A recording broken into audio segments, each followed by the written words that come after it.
Hello everyone, I'm Atira Minuddin and we are on another episode of WACANA podcast where we are talking about current affairs, current issues that is happening around the globe and also in Malaysia. And today we are going to discuss about men's fertility rate in Malaysia since we have Father's Day coming up, and I understand that it's also June is another month of men's fertility, celebrating men's fertility.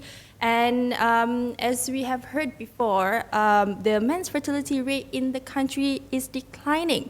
But what are the reasons behind it? That is what we will dive into today. And I have two honorable guests joining me today. We have Dr. Mohilan Paramaswaran, a consultant urologist from TMC Fertility, and also next to him, Dr. Navdeep Singh, President of the Malaysian Society for Assisted Reproductive Technology, MSART.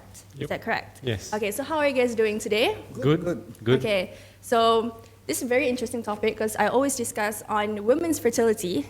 So I would love to know what is happening with men's fertility rate, and they said that it is declining. Is it though? Okay, so sadly the minister got it right. Okay. It's a bit depressing, but she did. So we started keeping records, we means worldwide records, right after World War II, so that's about 1945, right?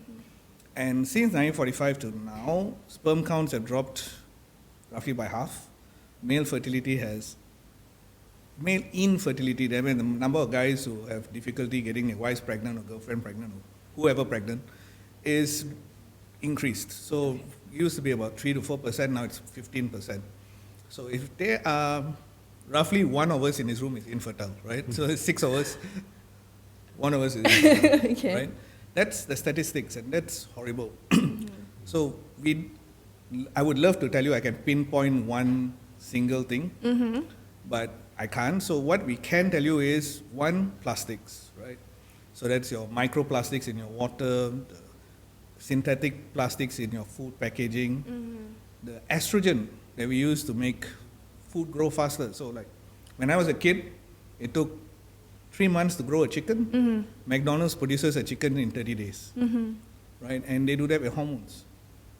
And all your table fowl, all your table chicken, your pork, your whatever, everything uses synthetic hormones, which affect male fertility. So proven male fertility numbers have dropped. Our sperm counts are dropping, the quality of our sperm counts drop. That is the main reason people have problem with having babies. Second one is lifestyle, less sex. Here people have low sex drives. Oh. So I have a lot of couples who come in, look healthy, and they have sex once a month and expect to get pregnant. Not going to work. Okay, once a month, tak cukup. Tak cukup. Okay guys, did you hear that? I Okay. see people giggling at the back, but Okay. it's the truth, right? So, It's not enough. but we are talking about low sperm count. So yes, the minister is right. Yeah. So when I was taught infertility, sadly this number is bad. 25 years ago, I'm that old, they used to say 30% male, 40% male problem. Now it's closer to 50%. Oh no. Right? So it is lifestyle, food, environmental things, and you can't change this because from the time any of us, I have a son, right, 16 years old. From the time he's born, he's eating chicken from the market. He's exposed to things that are going to drive sperm counts down. He's eating vegetables which have so much fertilizer and chemicals pumped in. It's going to drop his fertility. He's going to go and eat fast food, which is going to drop his fertility. Okay, and he's going to go fat due to, okay, sadly so am I, but he's going to go fat on bad food, which is going to drop his fertility. Okay. So we can't change these things.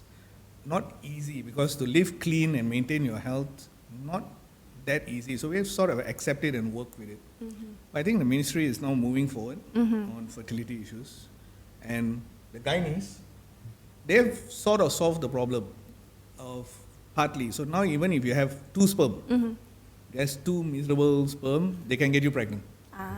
Okay, So thanks to technology. Yeah, Thanks so to nowadays when technology, the yep. gynaes can do something called ICSI, they take a single sperm, load it into egg, and this thing. But natural sex, getting natural babies, is going to get tougher and tougher. That's what it is. I'm not married yet. Should I be worried about my Okay. potential future husband, whoever So that right, is? so if I want to test you for pregnancy, right, one, by the time Navdeep is finished testing you, Okay. virgin status gone. Okay, just because of the way they do the test. Okay. It's very invasive. It's going to cost you $1,500. To test guys, dead easy. One of my patients call it DIY. Okay, so masturbate, $180. Any lab in the country can give you a result.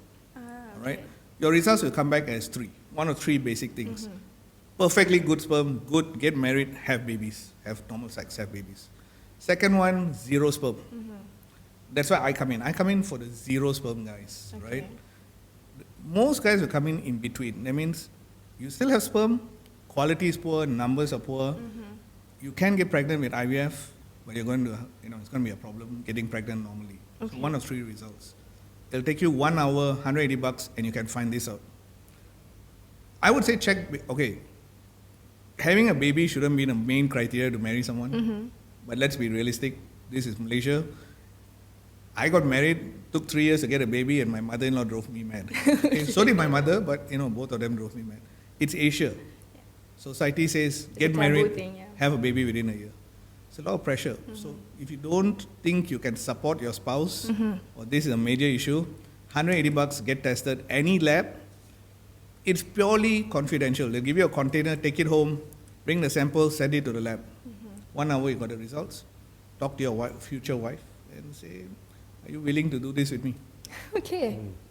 That's very interesting. Now, Dr. Navdeep, the fact that he mentioned low quality sperm and all that, even the Minister Aiman Atira Sabu said, based on sperm analysis data, found that 60% of the tests showed abnormal results. So what do they mean by abnormal results? Is it the quality of the sperm? Yes, abnormal results can mean three things. One, the concentration. That means how many sperms you have in that particular unit, like per ml. So the other one would be the motility, the movement of the sperms. If the sperms are not moving very well, and then it's not going to reach the egg. And thirdly is the morphology, known as normal shape. Okay, if they're all abnormally shaped, then they can't run or they can't fertilize an egg. So these are the three main things. The other thing that I think you all missed just now regarding what pushes the sperm down is things like smoking. So a lot of people think that smoking and vaping is a more healthier alternative compared to smoking. So everyone must understand that smoking and vaping are chemicals, which are toxins, which you're pushing to your body, and that will generally make you very unhealthy, along with the unhealthy lifestyle and stress and what Dr. Muilan has added.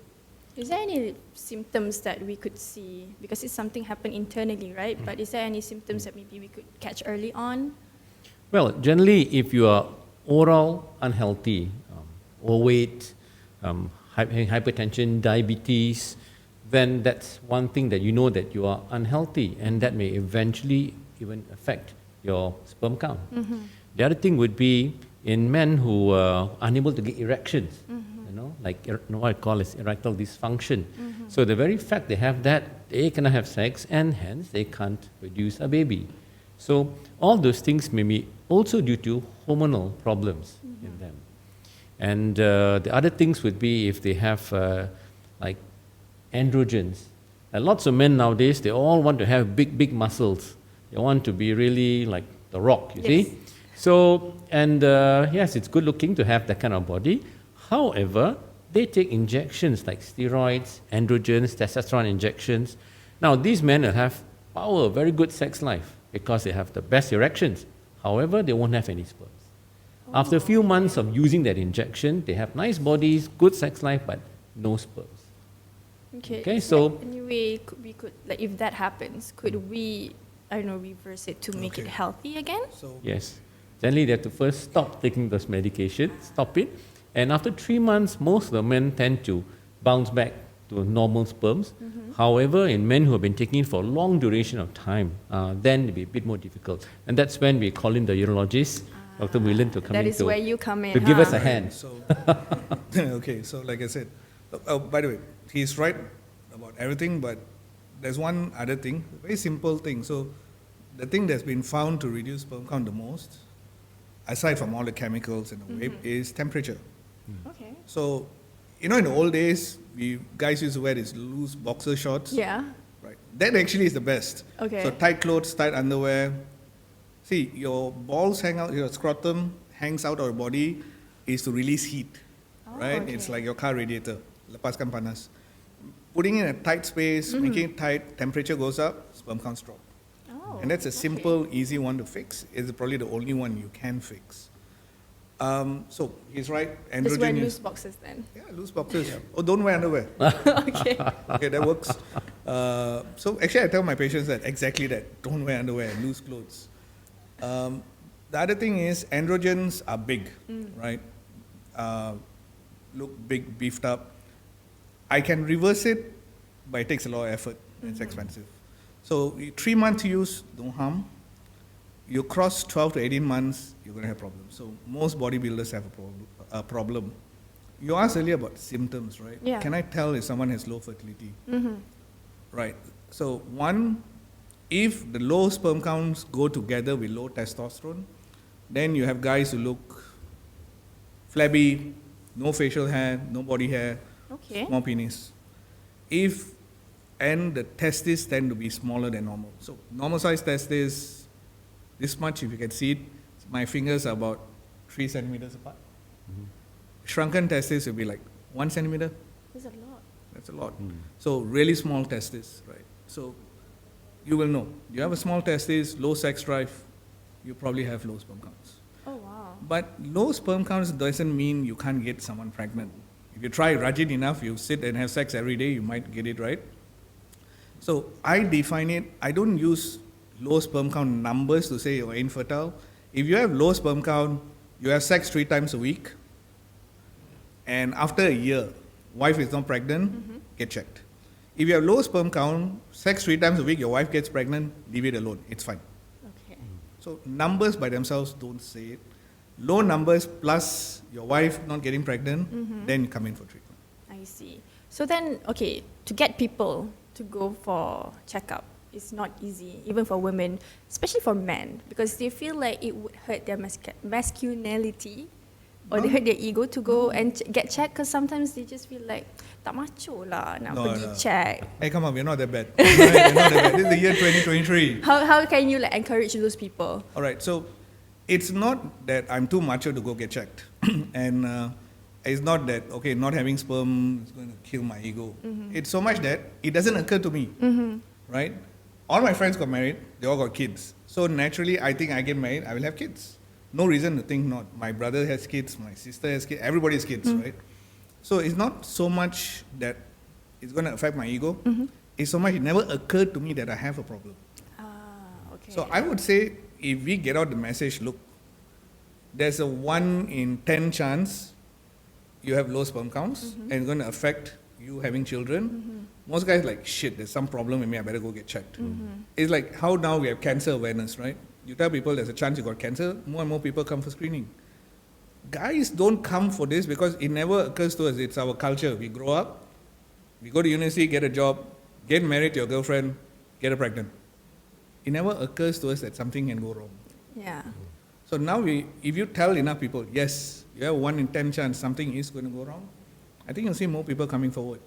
And So it's all about awareness then. yeah, and let's put it this way, I was a lecturer in UM. 60% of my students are women, right? So there are a lot of very smart women out there. They're getting married, and I'm assuming they're not going to marry dumb guys, or even if they do marry dumb guys, it's their choice. But they're going to wonder, right? I'm going to get married with this guy. Is he going to be able to give me a kid? I'm sure they'll tell the boyfriend or husband, if they hear this podcast, go get your ass checked. I'm even thinking about it, and I don't even have anyone. Oh, Yeah. You want me to give out your phone number? Maybe, yeah. After this. After podcast, this. Okay? After this. Okay, so Dr. Navdeep, I want to know, like, how young is the patient that has been coming to see you? Well, the variation in age varies between, the youngest will be 24, Oh, okay. and the oldest will be 60 over. Okay? It's a challenge. Yeah. So generally men can still produce sperms even though they are the older age group, still can have babies. Okay, so I will advise them if they've been having intercourse, unprotected intercourse for more than 6 months or 1 year, then it's time for them to get checked. Okay. Or if they realize that there is a problem, for example, premature ejaculation or unable to have erection, then it's always better for them to see a doctor immediately, not even wait for that long. Okay, regarding people coming in to test, I think by giving them awareness and educating them about male sexual problems, they will definitely get checked. I always tell patients that the cause of infertility, 30% men, 30% female, 30% both have it. And 10% we call it unexplained, we don't know why. So basically it's a 50-50% problem. Long time ago, I used to see women coming in by themselves. So, but nowadays, the good thing about men is that lots of men are aware that, look, it may be me, it may be, they may be having a problem. So lots of couples nowadays are coming in together. Okay. And that's a good thing. Okay, and getting men to get checked nowadays, I think it's not as difficult as how it was before. Because now with the Google and information available everywhere, men generally know that, look, they contribute to 50% of the problem. So hence, they better get checked. And actually, so like where I work, they actually have a very cheap package. I think it's like $600. Yeah, it's about $600. I can't remember the exact number. And we get young couples, right? No problems, just got married, going to get married. They come in for husband-wife checkup. So we check the wife, check the husband, give them a report. Look, this is your sperm count, this is your egg count, blah, blah, blah. And I see at least 4 or 5 a day on the package. And the vast majority of them have not actually had a problem. They haven't even been married long enough to have a problem, but they're there. So I think this awareness is climbing, but it could be a KL thing. I work in KL, so it could be a KL thing. But KL leads the way anyway. So if it's here in KL, eventually it will be the whole of Malaysia. But do you always see patients who are soon to be married or married couples? Are there single men who comes in just to get themselves checked? Rare. Yes. Rare? Yes, we do. We do have men coming in just for assessment before marriage. Yeah. So yes, they come in and then they get advice as to what to do. Most of the times the results are normal, and we'll just advise them on lifestyle, and once they advise them regarding the fertile period, the wife of the lady, and so they are aware of when's the best time to be together. But the main cause of all of this is diet and It's lifestyle. diet, environmental exposure. Lifestyle.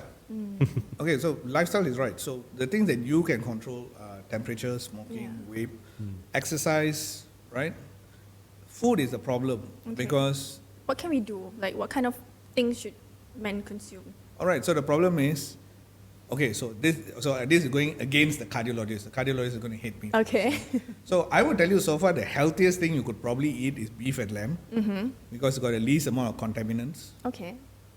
If you eat chicken, unless you eat kampong chicken or something clean, it's got high amounts of estrogen. Plants, unless you clean plant that you actually grow yourself, take it that the plant is contaminated.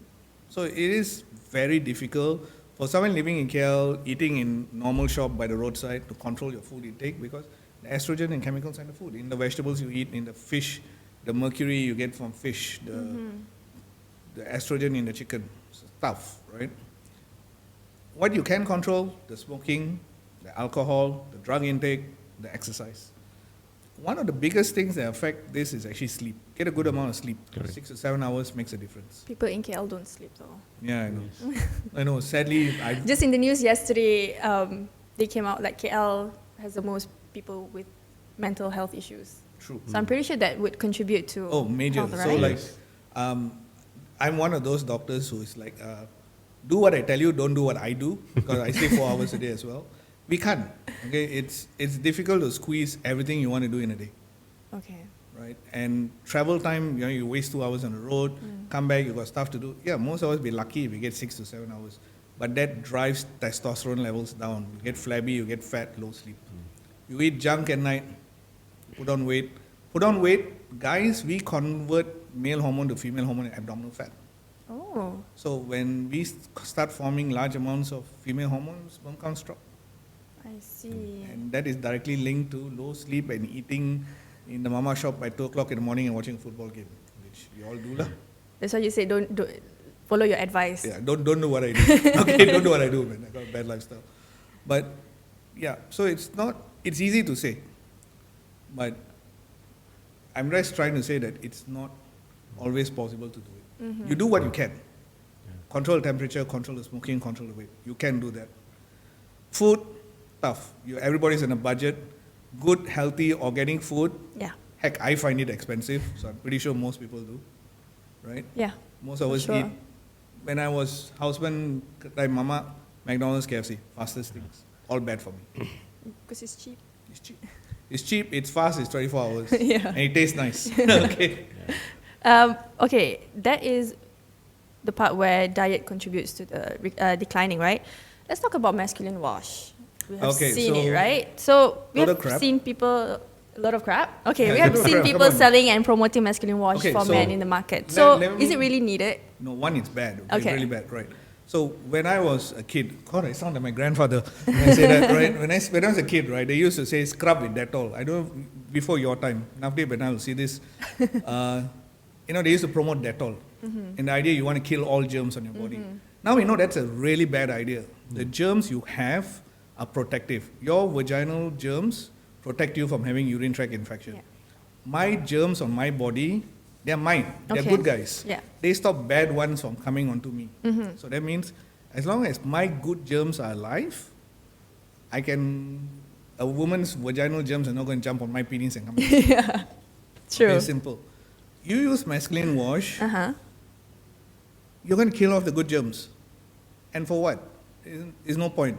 If you think you smell, okay, let's be honest, you're worried you smell bad, use normal soap, use baby soap, use something gentle, right? Just wash off, clean off the dirt, you're fine.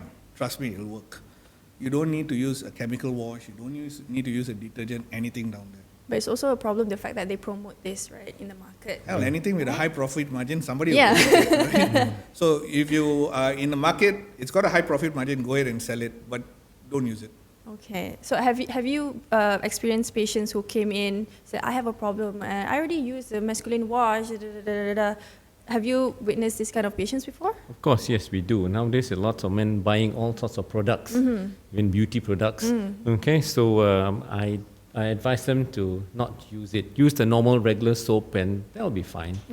Okay, it'll be clean enough. And the other things I'll advise them to use the normal regular supplements, your vitamins is enough for you to keep yourself healthy. You see, nowadays, if I was advising someone to stay clean, you want to wash off dirt. You don't want to kill your bacteria. And the only parts of your body that you want to wash off dirt to avoid is probably your private parts or your armpit. Use a gentle soap, clean off the dirt. Leave the damn bacteria alone. They are yours. They are good bacteria. They're there to protect you. A lot of synthetics harmful to the skin. I've seen patients come in, skin is ulcerated, skin is reddish. Oh, okay. People have sensitive skin. Yeah. Okay? Why do you want to put these products? You don't need it. You don't need it. It's bad for you. And you're going to end up getting some weird skin disease. And then nobody wants to have sex with you. Right? Okay, and then we also want to know, is there any way or methods or to re-energize or switch the infertility on men? Right. So, guys, we have factories that produce sperm, right? Okay. And we continuously produce sperm every minute, every second of the day. So those factories, whatever they take in, goes into the sperm production, right? Once the sperm are produced, high testosterone levels keep the sperm growing, right? So two things. Nutrients to get the factories to pump out the sperm, testosterone to keep the sperm growing. Anything that influences those two. So same, good nutrients, right? Q10, it works on a cellular level, helps the sperm to grow. High dose antioxidants, there's a whole list, zinc, L-carnitine, and a lot of this is already in ready-made formulations. So stop poisoning it. So don't, take high estrogen products. Don't smoke too much. Cut off the negative influence as far as you reasonably can in your lifestyle. Add in nutrition supplements that pump up the factory. Then we have hormonal treatments that increase testosterone, to increase production and keep the baby sperm to grow for 70 days to become full-grown sperm. Okay. So we can reverse it. Only God can fix every patient. Okay. So we're obviously not that. Our success rates are good. But is it perfect? No. And one clear thing here, right? If you come to me with 0 sperm, my aim for you is to get enough sperm so Navdeep and his team or all the gynae infertility can do IVF. I mean, my aim is for you to get a baby, but it will be through IVF. Can I get your sperm counts up so high that you can have sex and have a baby? No. Okay. Just so I can improve things. To get it back to normal level, like I said, only God. Yeah. Only God has that. But you got to put in the effort though. It's a lot of Yeah. effort, it's a lot of work, but it's worth it. You get a baby after 9 months, you'll be happy for 2 days, then you realize you have a lot of bills coming. Okay. Okay, before we end today's podcast, I want to know, what are you most worried about men's health and fertility, and what do you advise for both men and women who are going through this probably a difficult phase in their life? Well, number one, I would tell the patients that it's difficult, but they're not alone. Okay, 15% of couples have this problem. So they have to support each other to get checked together, and then just go on with the testing and checks until they get what they want, which is eventually, a good sex life and also a baby. That will be my advice. And I also advise them that we humans, we have a power, which is make choices. Okay, making choices, making good choices is very, very important. Like what I mentioned just now about unhealthy lifestyle, smoking, vaping, you can stop that. You're not supposed to sleep too late. How our parents will tell us, go to sleep early, get up, and get up early. That's the reason behind it, because that will make you healthier. Okay, good amount of sleep, 6-8 hours a day, bit of exercise 2 or 3 times a week. Don't have to go and hit the gym and carry heavy weights, but just a bit of mild exercise is good enough to maintain a man's testosterone and a woman's hormones. Okay? And just having regular intercourse 2 or 3 times a week, more than enough to eventually get pregnant. Because if you can't, then you have to come and see us. So let me just add to that, especially the last part. So the reason it says 2-3 times a week, Okay. sperm stay alive for 72 hours inside your body. Eggs stay alive roughly 48, ballpark figure. So if the sperm happens to be hanging around, chilling out near the egg comes out, you get pregnant. So you don't have to time it that you have to have sex on the day the egg comes out. You can have sex the day before. Sperm's not going anywhere. It's going to be chilling around the egg, relaxing, waiting for the egg to pop out. And the egg pops out, it's going to wait around for the sperm to come for a couple of days. Women are impatient, so you only wait 2 days. That's one. So don't time it. 3 times a week, you are in the ballpark, right? Yeah. Number one. Number two is the biggest killer, right? My practice is care. Stress, right? It's the age group where we have children are the same age group where we're chasing our careers, we're making that money, we are building our fortunes. It kills your sex life, right? Stress kills your sex life. Stress drops your sperm count. In women, stress makes your period go haywire, causes your menses to go all over the place, difficult to ovulate. Telling you to regulate stress, easy, I can tell you that. Yeah. Control stress. Actually doing it, tough. Everyone's got to Yes. find their way. Exercise, yoga, whatever works for you. So if I want to keep it simple, I'll tell you, look, stress manage, try having normal sex for 6 months.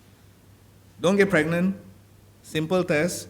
And here's the thing, most good hospitals, they have a dedicated team for this. That means if you come, I worked in a few hospitals, Malaysians are pretty nice people. You come in, we have a fertility nurse who sit and guide you through this. We have both male and female fertility specialists who will guide you through this. And the main thing is you're not alone, right? Okay. We have done this many, many times. Many people like you're not alone. And we'll be there. We'll hold your hand all the way through, hopefully till you get a baby. Nothing to Chill. be embarrassed about. It's biasa. A lot of people have it. Yeah. My second baby took 5 IVFs, 3 centers, heck of a lot of money, and fine, now I have a baby, right? So nothing embarrassed about. It is very common, very normal, a lot of people go through it. We will hold your hand, we will take you through it step by step, and if I have to explain it to you 20 times, we'll explain it to you 20 times. Not a worry. All right. Thank you so much, Dr. Muhila and Dr. Navdeep, for coming in for today's podcast. I hope that has helped a lot of men out there to get yourself checked, nothing to be embarrassed about. Just, to get yourself self-checked and make sure that you're healthy. And I hope you will follow the tips and tricks that the doctor has provided for you. If not, you can just come and see them. I'm pretty sure they're available for you. If you missed this episode, make sure to go to our YouTube channel, Sinar Daily, or the rest of our social media platforms, Sinar Daily MY. If you want to watch other exclusive interviews that we have, they are also available on our YouTube channel. And make sure to follow us on all social media platforms. I'm Atira Minuddin. Thank you for tuning in.